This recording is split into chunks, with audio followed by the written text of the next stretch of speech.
Kisah Sang Penakluk. Lanjut lagi, jangan lupa like, komen dan share cerita ini ke media sosial yang sahabat punya. Terima kasih. Bab 278-280 lihat pasukan baruku akan datang. Kevin Ye agak kekanak-kanakan, bermain-main di ruangan hitam kecil yang bahkan tidak bisa melihat jari-jarinya. Dan pada saat ini, pintu masuk kantor polisi utara kota telah meledak. Sebuah Lamborghini baru dan Porsche 911 berwarna perak diparkir di depan kantor polisi. Begitu dia mendengar bahwa sesuatu telah terjadi pada Kevin Ye, rapat lembur perusahaan tidak lagi dibuka. Dia langsung melaju ke pintu masuk kantor polisi utara kota, dengan Michael Liu dan Howard Zhang juga menyetir. Namun, tepat ketika Mona Liu hendak bergegas ke kantor polisi untuk menyelamatkan Kevin Ye, dia dihentikan oleh beberapa polisi kecil. Alasan mereka adalah bahwa kedua kepala polisi tidak ada di sekitar, dan dia hanya bertugas dan tidak memiliki kualifikasi untuk melakukannya. Begitu saja, Mona Liu diblokir oleh kalimat biasa, dan suasana hatinya sangat buruk. Berdiri di samping kereta, Mona Liu tidak bisa menahan perasaan kesal dan cemas. Kakak, mereka tidak akan membiarkan kita menyelamatkan diri. Apa yang harus kita lakukan sekarang? Di hadapan Mona Liu, Michael Liu seperti anak yang penurut, dia sama sekali tidak memiliki sikap seperti tuan muda keluarga Liu. Mona Liu mendengus, apa yang harus kita lakukan?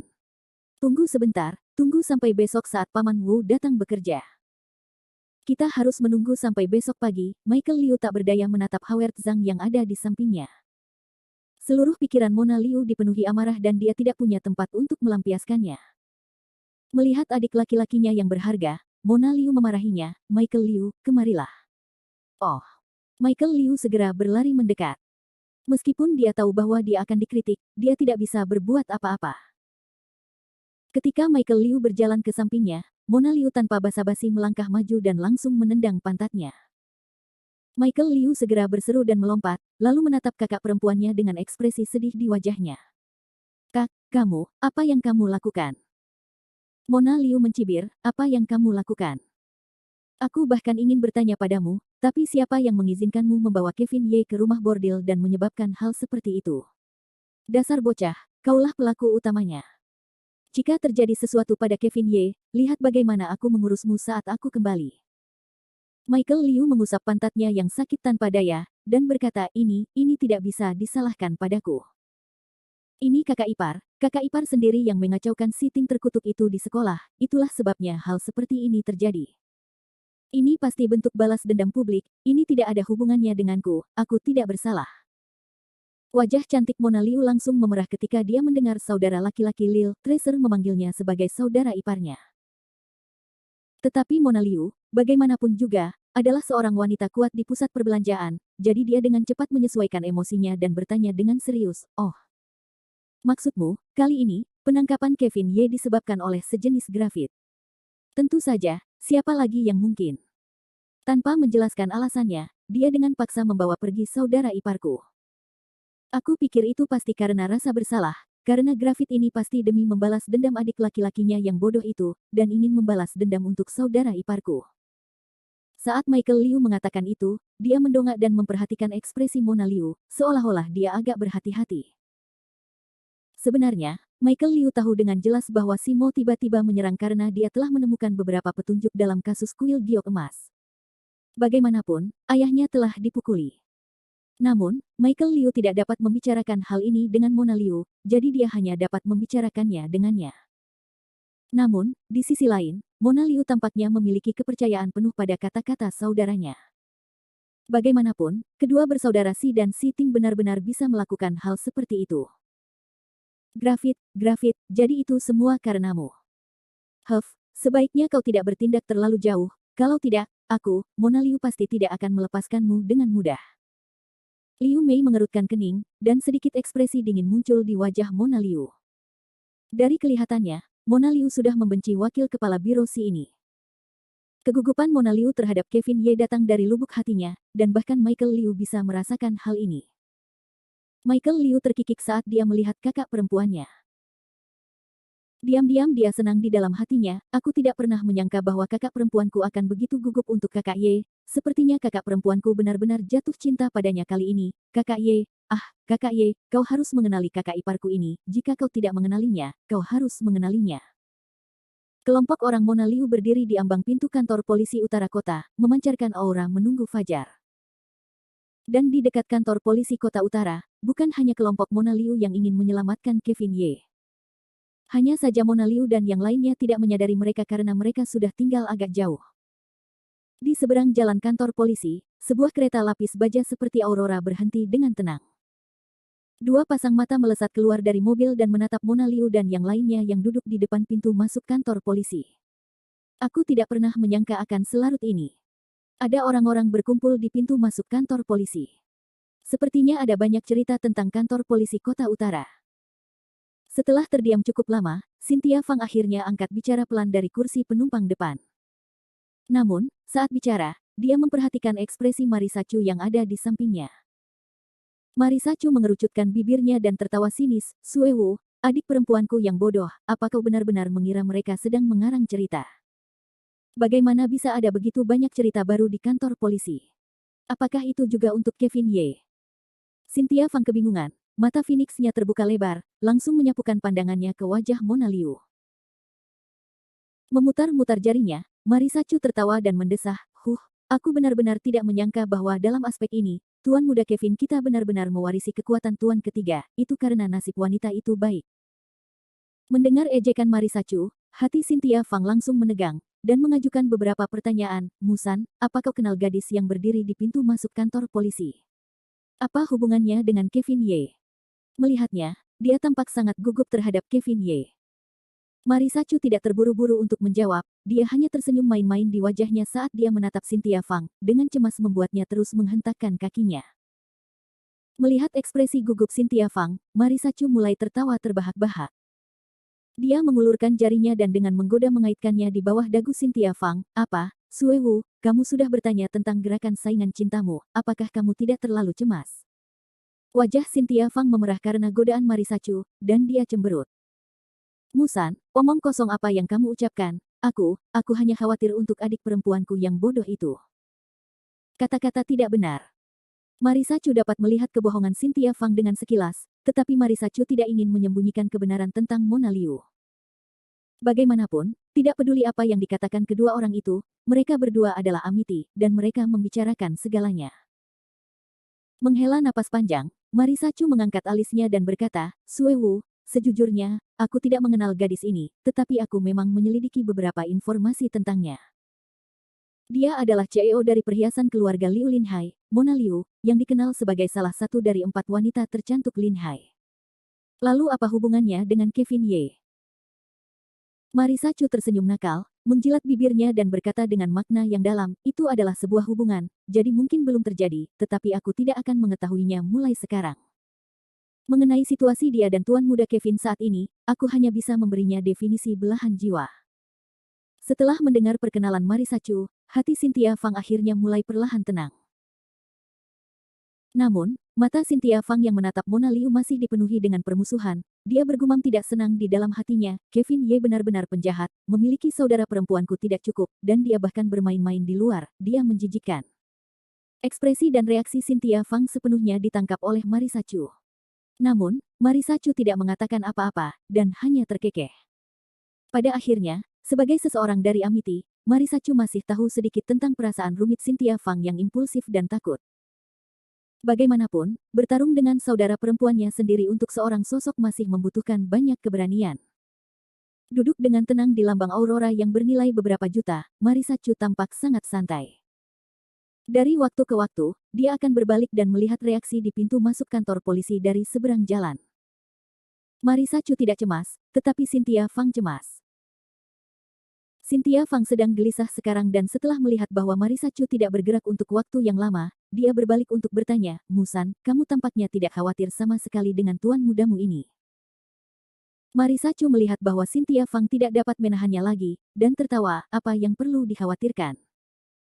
Kamu dan aku sama-sama pejuang, dan Tuan Muda Kevin juga seorang pejuang, terlebih lagi, seorang pejuang tingkat harimau lembu. Bahkan jika kita memasuki kantor polisi, kita tidak akan kalah. Berhenti sejenak, Marisa Chu melanjutkan, selain itu, Mona Liu adalah seorang tiran lokal Linhai, kekuatan keluarga Liu saling terkait dan terjalin, bahkan dia hanya bisa berdiri di luar dengan tergesa-gesa, tidak ada gunanya bagiku untuk masuk. Lalu apakah kita hanya akan menunggu dan tidak melakukan apa-apa? Cynthia Fang panik. Marisa Chu menggoyangkan jarinya, tidak, kita tidak hanya menunggu dengan bodoh. Aku sedang menunggu seorang pengacara, dan saat dia datang, aku akan membuat orang ini, Graphit, terlihat baik. Pengacara. Apa gunanya orang-orang yang hanya bisa bicara? Jelas bahwa Cynthia Fang sangat meremehkan. Adik perempuanku yang bodoh, tolong jangan tidak sabar.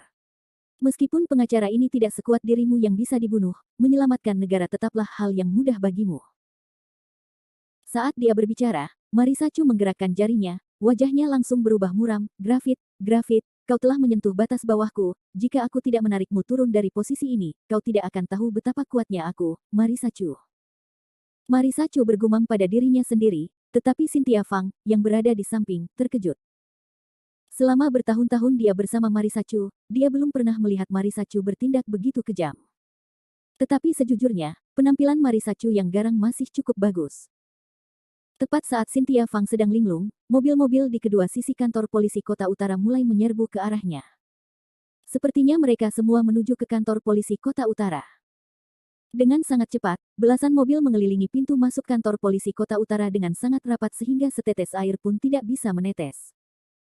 Tidak lama kemudian, orang-orang yang membawa kamera dan mikrofon muncul di garis pandang Cynthia Fang. Marisa Chu duduk dengan tenang di tendanya. Sikapnya seperti komandan 3 pasukan yang memimpin pasukan mereka, sambil tertawa meremehkan, lihat, pasukan baruku ada di sini. Bab 279 20 juta terlalu sedikit. Cynthia Fang tidak akan pernah menyangka bahwa pasukan Marisa Chu yang disebut-sebut sebagai pasukan yang kuat itu sebenarnya adalah sekelompok wartawan dan media yang membawa senjata api pendek dan tombak di pundak mereka. Melihat Marisa Chu yang merencanakan ini dengan kecewa, Cynthia Fang bertanya dengan rasa ingin tahu, Musan, mereka adalah bala bantuanmu, apakah kelompok wartawan ini berguna? Marisa Chu tertawa jenaka, berhasil, bagaimana mungkin tidak berhasil? Mereka adalah yang paling efektif melawan orang-orang seperti Graphit. Sambil mendesah, Marisa Chu berbicara dengan nada yang dalam, Suewu, kamu mungkin telah tinggal di geng itu terlalu lama. Sebenarnya, tidak semua hal di dunia ini dapat diselesaikan dengan kekerasan. Dalam masyarakat saat ini, hanya ada satu cara yang efektif untuk membatasi dan mengekang hak, dan itu adalah opini publik. Opini publik. Cynthia Fang merenung sejenak, tetapi tampaknya masih memahami sesuatu. Pada saat itu, sesosok tubuh perlahan berjalan keluar dari belakang kerumunan dan langsung menuju jendela lambang Aurora. Sosok misterius ini tidak lain adalah penasihat hukum utama keluarga Ye di Jiangnan, Hua Zifeng. Jelas bahwa kelompok wartawan ini dipanggil oleh Hua Zifeng. Jangan meremehkan kekuatan seorang pengacara, terutama pengacara. Hua Zifeng melihat ke kiri dan ke kanan saat dia berjalan di depan jendela Marisa Chu, lalu berkata dengan hormat, Bos Chu, saya sudah menyelesaikan masalah yang Anda berikan kepada saya, jadi selanjutnya. Marisa Chu terkekeh, dia memutar cincin penyimpanan di jarinya dan berkata dengan muram, pengacara Hua, yang ingin saya lakukan kali ini adalah menarik Graphit sepenuhnya dari posisi ini, apakah Anda mengerti? Hua Zifeng terkejut, dia tidak bisa mengerti mengapa wanita kuat di depannya suka membuat masalah baginya, tetapi karena atasannya telah memintanya untuk melakukannya, maka Hua Zifeng hanya bisa mengikuti perintahnya. Ya, Bos Chu, saya mengerti apa yang harus dilakukan. Jangan khawatir, Bos Chu, saya akan mengurus masalah ini. Kalau begitu saya akan merepotkan Anda, pengacara Hua. Hua Zifeng segera menjawab dengan takut dan gentar, tidak, merupakan kehormatan bagi saya untuk dapat bekerja untuk Bos Chu. Setelah mengatakan itu, Hua Zifeng dengan hormat membungkuk dan diam-diam mundur, sampai dia tiba di sebuah mobil Porsche Carnival. Dengan berkumpulnya media di pintu masuk kantor polisi kota utara, Mona Liu dan yang lainnya seperti lalat tanpa kepala, tidak tahu apa-apa tentang situasi tersebut. Apa yang terjadi? Reporter multimedia seperti itu, mungkinkah ada semacam kesalahan di kantor polisi kota utara? Michael Liu menatap para reporter di depannya, dan berkata seolah-olah dia sedang menonton pertunjukan, sepertinya kali ini, aku punya cukup air untuk diminumnya.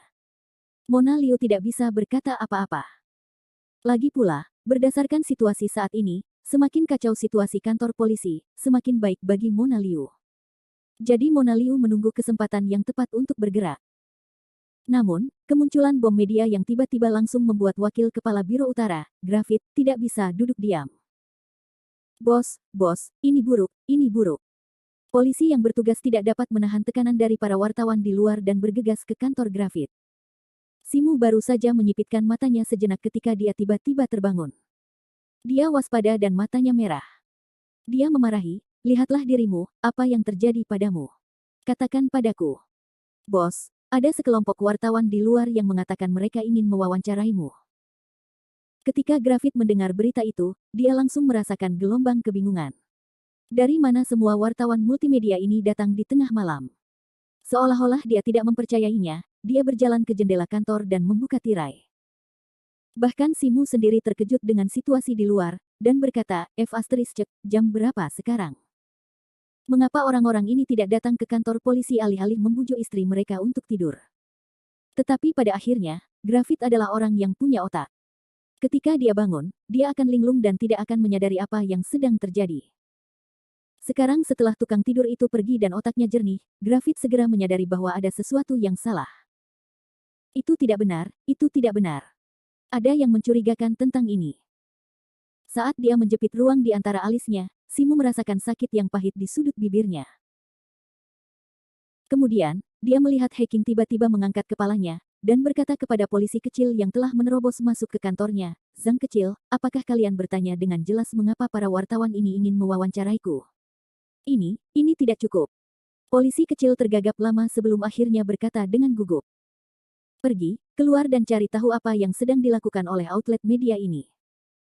Bagaimanapun, lebih baik berhati-hati saat menghadapi raja-raja yang tidak bermahkota ini. Yang terbaik baginya adalah mengenal dirinya sendiri dan mengenal musuhnya dengan baik sebelum melakukan kesalahan. Polisi kecil langsung mengangguk, ya, aku akan pergi sekarang. Tunggu, kembali. Sebelum polisi kecil bisa meninggalkan kantor Graphit, dia dipanggil kembali. Graphit melakukan apa yang diperintahkan, berdiri di sana dengan linglung, menunggu perintah berikutnya.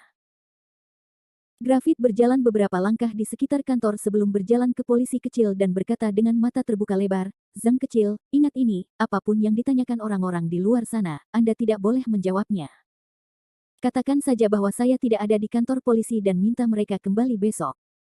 Ya, bos, saya tahu apa yang harus dilakukan.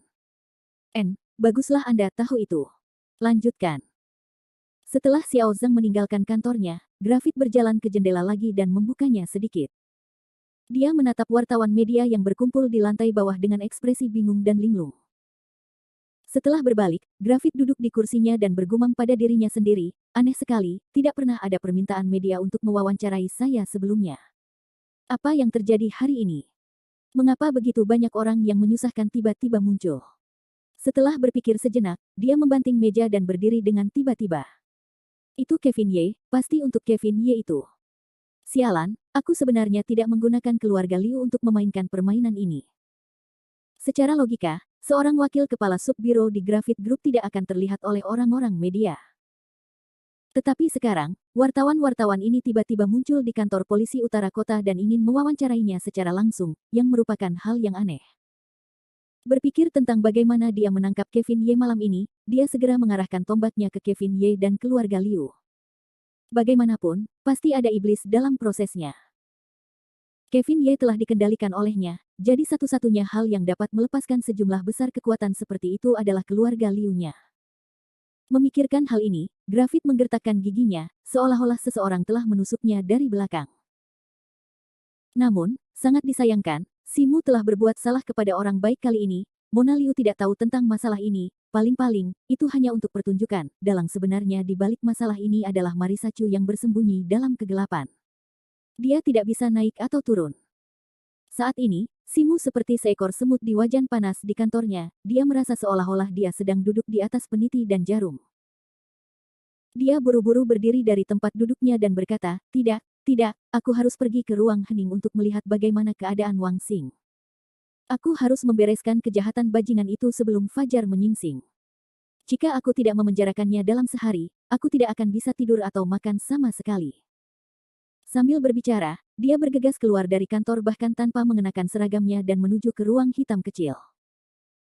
Saat ini, di ruang gelap itu, Tuan Muda Ye sedang bersenang-senang, seolah-olah semua yang terjadi di luar tidak ada hubungannya dengan dia. Di ruang gelap kecil ini, seorang Raja Lagu memanggilku untuk berpatroli di gunung sama sekali tidak memuaskan selera Kevin Ye. Setelah itu, Kevin Ye tiba-tiba mendapat ide.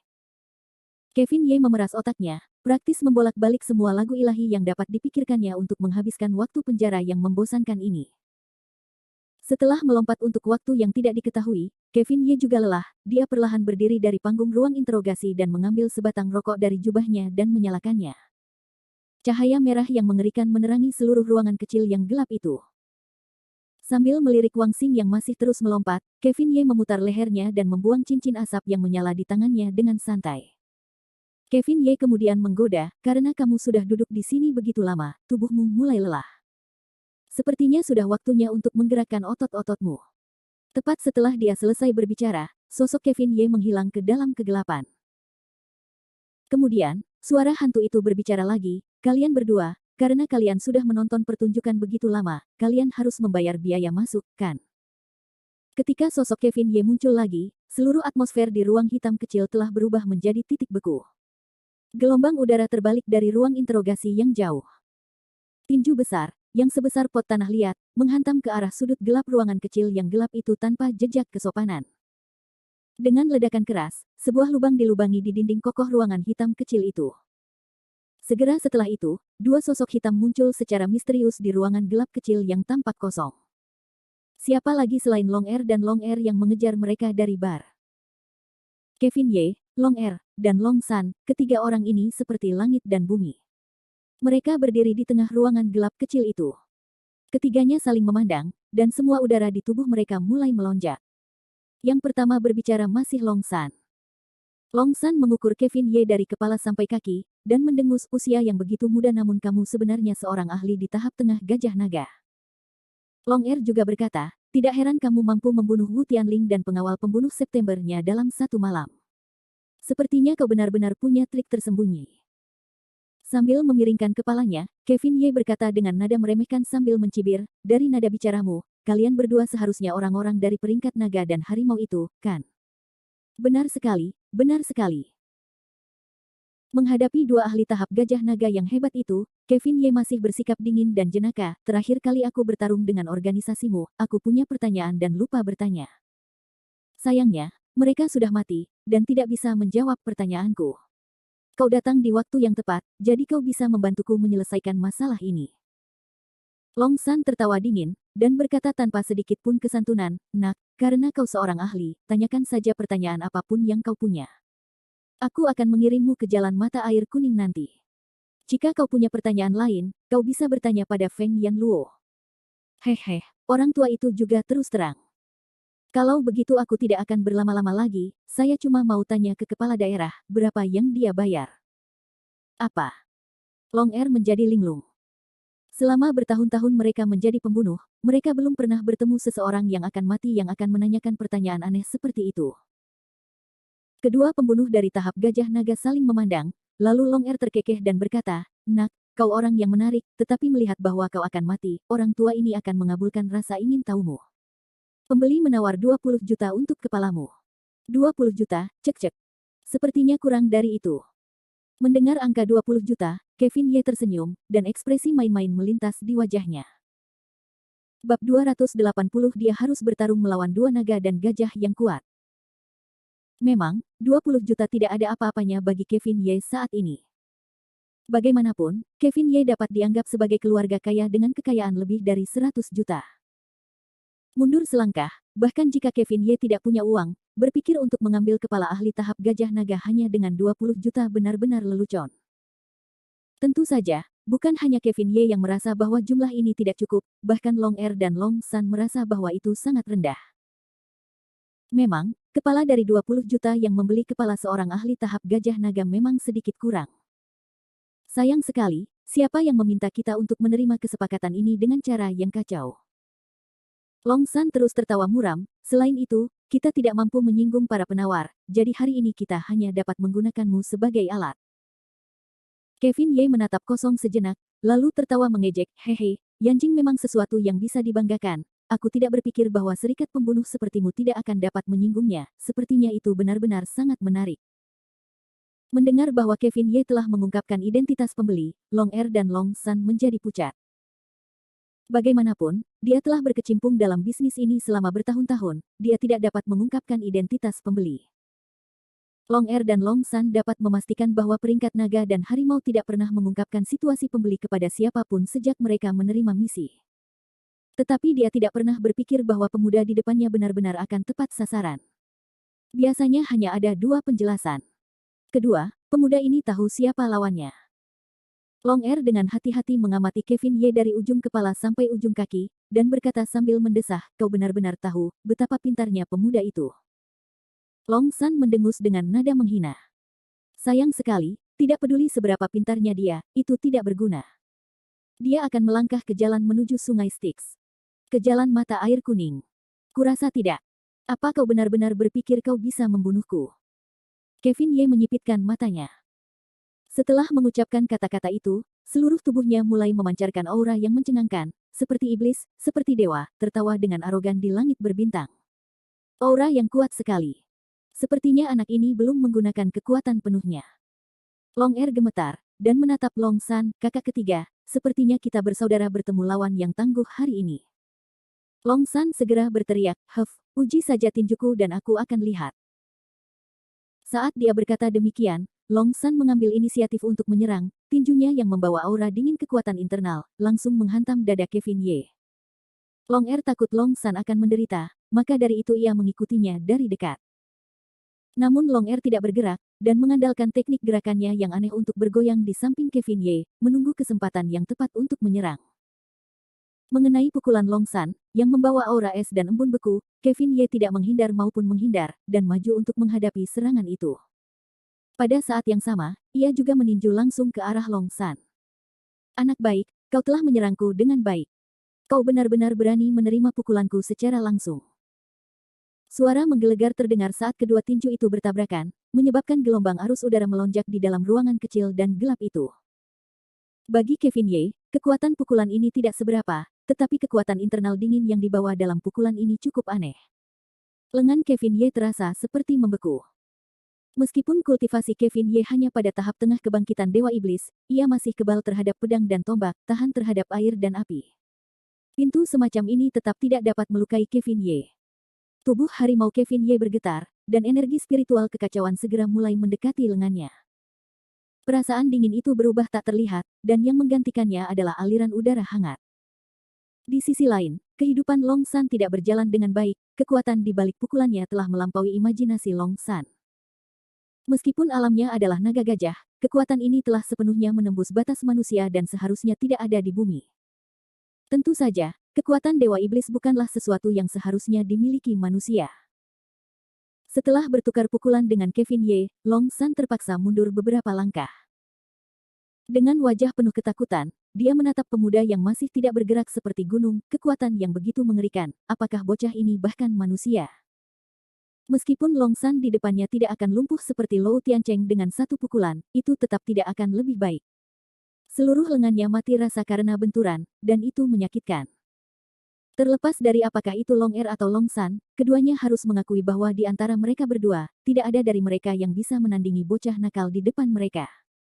Meskipun mereka sangat tidak mau mengakuinya, ini adalah kebenaran. Namun, dia harus mengatakan bahwa bagaimanapun juga, Long Er dan Long San telah menjadi mitra selama bertahun-tahun, mereka memiliki pemahaman diam-diam satu sama lain. Tepat saat Long San pergi, Long Er mendatanginya. Sebaliknya, dia tiba-tiba muncul di belakang punggung Kevin Ye, dan pada suatu saat, dia mengenakan cincin elang terbang perak di jarinya. Elang itu sangat tajam, membidik langsung ke belakang kepala Kevin Ye. Kemampuan gerak Long Er bisa dibilang berputar-putar, yang juga dianggap aneh. Seorang seniman bela diri biasa akan mudah terbunuh oleh serangan aneh ini. Sayangnya, Kevin Ye bukanlah seorang pejuang biasa, ia adalah seorang abadi yang terlahir kembali dari dunia abadi, dan setelah memiliki tubuh, kehendak ilahinya sangat kuat. Indra ilahi Kevin Ye tanpa sadar telah mengunci Long Er dan Long San, dan apapun yang mereka lakukan, mereka tidak dapat lepas dari garis pandang Kevin Ye. Melihat Long Er telah muncul, Long San tidak ragu-ragu saat tubuhnya dengan ganas melompat lagi ke arah Kevin Ye. Keduanya memiliki pemahaman diam-diam satu sama lain saat mereka menyerang Kevin Ye dari depan dan belakang, tampaknya ingin membunuhnya dalam satu serangan. Namun, Kevin Ye tertawa dingin dan berkata, kecepatan bersaing itu bagus, kalau begitu aku akan bermain denganmu. Begitu ia selesai berbicara, sosok Kevin Ye melintas dan benar-benar menghilang ke dalam kegelapan. Serangan capit pada Long Er dan Long San meleset dari sasaran. Long Er, kemana bocah itu pergi? Bagaimana dia bisa tiba-tiba menghilang? Mungkinkah dia akan terbang ke langit dan melarikan diri ke tanah? Aku juga tidak melihatnya dengan jelas. Sepertinya menghilang begitu saja. Sialan. Long Er, yang telah berkembang dalam hal kecepatan dan kelincahan, juga bingung. Baru saja, hilangnya Kevin Ye terlalu aneh, dia sama sekali tidak tahu apa yang sedang terjadi. Dia perlahan mondar-mandir, mencari sosok Kevin Ye, dan mereka berdua mulai berputar dengan punggung mereka saling membelakangi. Dengan cara ini, mereka bisa bertahan dengan lebih baik, dan mencapai 360 derajat tanpa sudut mati. Sialan, aku dulu bersembunyi dan membunuh orang dalam kegelapan, tetapi hari ini, aku benar-benar telah membalikkan diriku sendiri. Aku tidak akan pernah mengira ini akan terjadi. Diamlah, dasar bodoh. Jangan buka mulutmu, dengarkan baik-baik. Meskipun Long Er dan Long San menahan napas, mereka berharap dapat segera menemukan Kevin Ye. Namun, suara iblis terus memenuhi telinga Long Er dan Long San di dalam ruangan hitam kecil itu. Itu adalah lagu dewa yang menggelisahkan yang dinyanyikan oleh penyanyi tak dikenal, Wang Xing. Teriakan yang terdengar seperti suara babi yang disembelih ini sangat mengganggu penilaian Long Er dan Long San, menyebabkan mereka tidak dapat memfokuskan perhatian mereka sama sekali. Akhirnya, setelah beberapa menit, Long San tidak dapat menahannya lagi dan mendengus, emosiku ini begitu buruk sehingga kedengarannya lebih buruk daripada kematian. Aku akan membantai kedua orang menjijikkan ini terlebih dahulu. Dengan itu, Long San bergegas ke arah Wang Xing.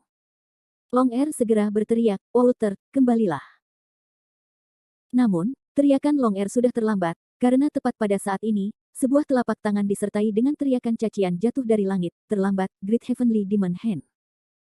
Suara Kevin Ye membuat Long Er dan Long San melompat, Long San tidak peduli dengan nyanyian menyebalkan itu lagi dan berbalik untuk membantu teman lamanya.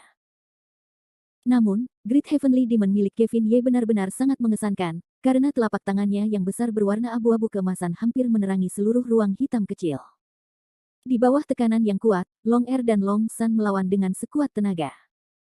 Sebuah telapak tangan emas besar jatuh dari langit, menekan Long Er dan yang lainnya sampai mereka tidak bisa bernapas. Long Er masih baik-baik saja, dia telah memperingatkan mereka sebelumnya, tetapi Long San berbeda.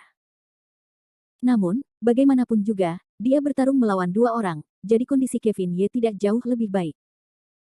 Kevin Ye saat ini melayang di udara, menggunakan seluruh kekuatannya untuk membuat jejak tangan yang besar, tetapi tidak dapat menghancurkan pertempuran antara Long Er dan dirinya sendiri. Terlebih lagi, energi spiritual dalam tubuh Kevin Ye juga terus mengalir dengan kekuatan yang sangat besar ini. Sial, apa yang terjadi? Meskipun kekuatanku berada pada level yang sama sekali berbeda dari saat aku berada di dunia abadi, setidaknya aku mampu mengalahkan si jubah ungu Tao Tua, ahli tahap abadi duniawi. Mengapa begitu sulit menghadapi dua tahap gajah naga hari ini? Kevin Ye berpikir bahwa tahap abadi duniawi pasti jauh lebih kuat daripada gajah naga, dia sendiri bahkan dapat mengalahkan seorang abadi duniawi dan peduli dengan dua gajah naga. Namun, perkiraan Kevin Ye salah, bahwa si jubah ungu Tao Tua adalah seorang abadi duniawi yang memasuki dao melalui daunnya sendiri. Meskipun dia memiliki level kultivasi, tetapi dalam hal kekuatan bertarung, dia mungkin bahkan tidak sekuat dua pembunuh tahap gajah naga di depannya. Jadi kali ini, Kevin Ye menderita sedikit kerugian di pihaknya. Anak ini bahkan tidak berada di tahap tengah gajah naga. Sialan. Sambil membawa jejak telapak tangan iblis surgawi besar milik Kevin Ye, Long San terengah-engah. Di sisi lain, Long Er terus menatap Long San dengan penuh arti. Awalnya, Long San tertegun, tetapi kemudian dia mengangguk dengan serius. Bagaimanapun juga, mereka berdua adalah teman lama, jadi mereka memiliki pemahaman diam-diam. Long San menyilangkan lengannya, mengangkatnya di atas kepalanya, dan berteriak, embun beku. Dalam sekejap, suhu seluruh ruangan hitam turun ke titik beku, sementara Long San, yang menggunakan seluruh kekuatannya, untuk sementara menekan jejak tangan iblis surgawi besar Kevin Ye. Dalam sepersekian detik ini, sosok Long Er telah menghilang ke dalam kegelapan. Tanpa dukungan Long Er, Long San segera merasakan tekanan meningkat, kedua kakinya ditekan ke tanah dan dia berlutut, memuntahkan seteguk darah. Pada saat yang sama, sosok aneh Long Er telah melayang di udara dan menemukan Kevin Ye dalam kegelapan. Dengan senyum gelap, cahaya dingin tiba-tiba berkedip keluar dari tangan Long Er. Itu adalah pedang yang ramping dan lembut seperti sutra. Dengan lambaian cahaya pedangnya, dia langsung menyerbu ke arah Kevin Ye. Long Er menggeram dengan suara rendah, "Bocah, pergilah dan matilah untuk orang tua ini."